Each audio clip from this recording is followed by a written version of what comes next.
Happy Saturday to you. Hope everybody's doing well. December 2nd. And so our weather here in DC has gone from blistery cold to about 50 and balmy. Can't quite figure out what it wants to do. But you know, it's interesting. The weather is what it is, no matter what's forecasted. It is what it is. And yet we always talk about it. Oh, it's just too hot. Oh, it's just too cold. Oh, it's just, rain is depressing.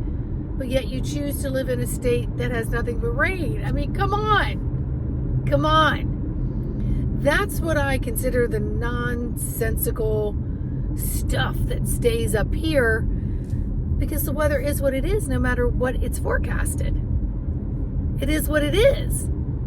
Maybe let you know if you need to bring an umbrella, whatever, but it's just something that is way beyond your control, but yet you allow it to dominate so much of your brain space.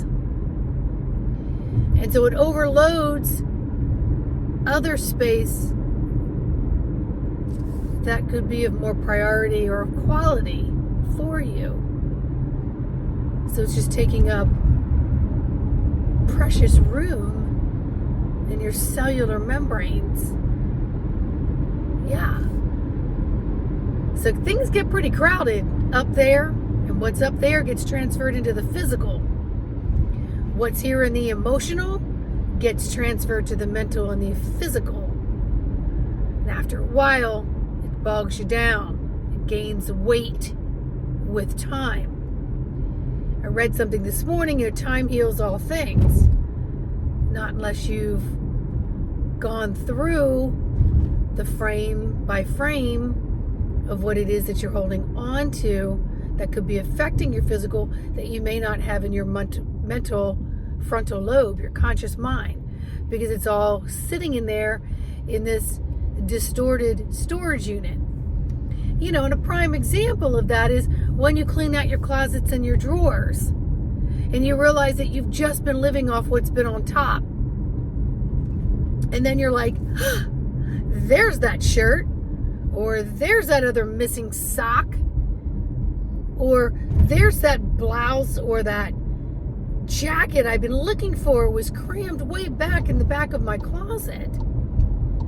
Well, these are prime examples of what happens to the mental monkey, who stays very busy trying to let you run on autopilot with this subconscious brain storage unit. So it overrides the fact that you need to take the time and sort through it. You need to take the time and sort through it.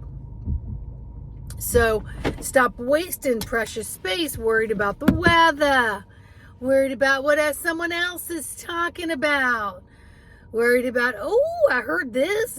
We're going to find out if it's true. So you're constantly hinging. You're on the hinge, ready to go off the cliff. And your nervous system knows it.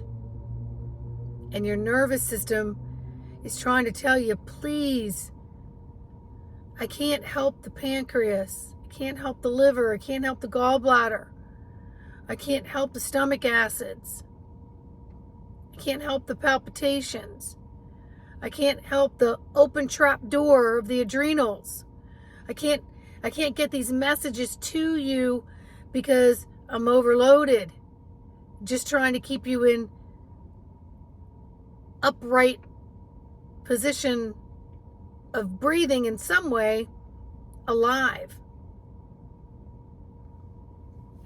So, yeah. So last night I had a little bit difficult time going to sleep. I was getting leg cramps. I was like, okay, sure sign. Sandy needs more stretching. Sandy might want to look at some more magnesium. Sandy might want to look at getting a little more activity instead of locking up when it's cold. So Sandy's listening. Sandy's out today. Yeah. So I was brought through how to teach my meditation on beta, alpha, theta, delta. And that came through real clear. So I had snippets of it before, but now it came through clear. So I'm going to do it on the whiteboard maybe later today, maybe put it out today so that I can help people get into states of consciousness that allow the parasympathetic to be primary so that your body is in a little bit more of a creative relaxation mode, so that the stomach juices are doing what they're supposed to do to properly digest what you're stuffing in your pie hole, so that you can slow your breath and spread out more oxygen and release more carbon dioxide, so that the pathways to all of these message centers can get to where they need to go, so you're not having delayed responses or blocked responses, or maybe no memory of a response or how to respond. And so we think it's okay to walk around half wide awake. It becomes normal. And if you are, reach for some coffee, reach for some caffeine, which does nothing but shut off I'm tired pathways. So you're reaching into energy reserves. The coffee itself does not give you energy. It literally shuts down and blocks off the energy pathways that say I'm tired. So it's a false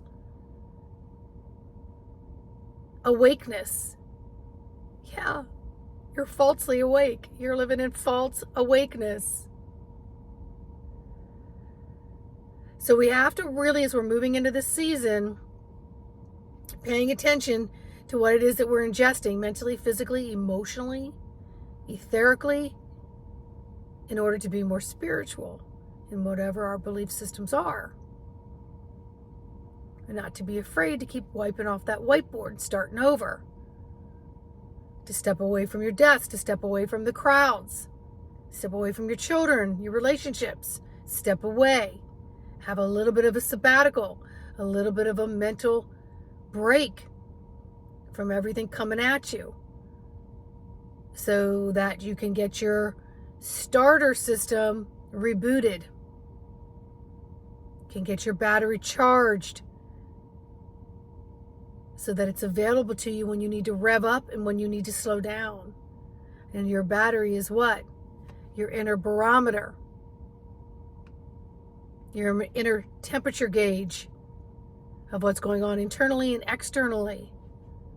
And that takes all these systems working synergistically to give you the highest output of understanding, so that you can take the proper protocols and policies and procedures and pathways and steps to achieve higher vibrational self. So just be with that today, my friends. I know my head is kind of buzzing today, and that generally tells me something's going on, and I need to listen to my inner guidance team. Because everything physically, mentally, spiritually, emotionally is guiding me to how my behavior is. It's guiding me. And I just got a huge blue purple flash, which is that them telling me, yes, Sandy, yes, Sandy, yes. Where was I? Everything has to work synergistically, and it's all giving you warning, warning, alarm bells, messages. And it all affects your demeanor, your behavior, how you carry yourself. So, get out there in fresh air and sunshine. Please remember my rule, don't leave your shit in the woods. Yeah, don't leave it there. Clean it up, bring it in, thank it, love it, forgive it, send it back to source for dissolving. Don't leave it out here for these trees who are so busy trying to convert your carbon dioxide to oxygen. Don't be hurting on these trees, these shrubs, and these plants, that are here that are not just a beautiful aesthetic eye. They're a necessity for life here on earth.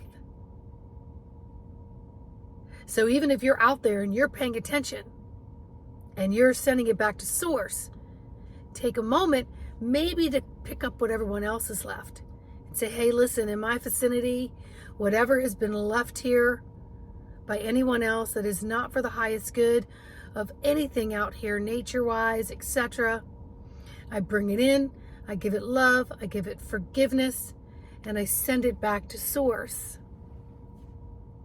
So you're helping to clean the energy for others. Why?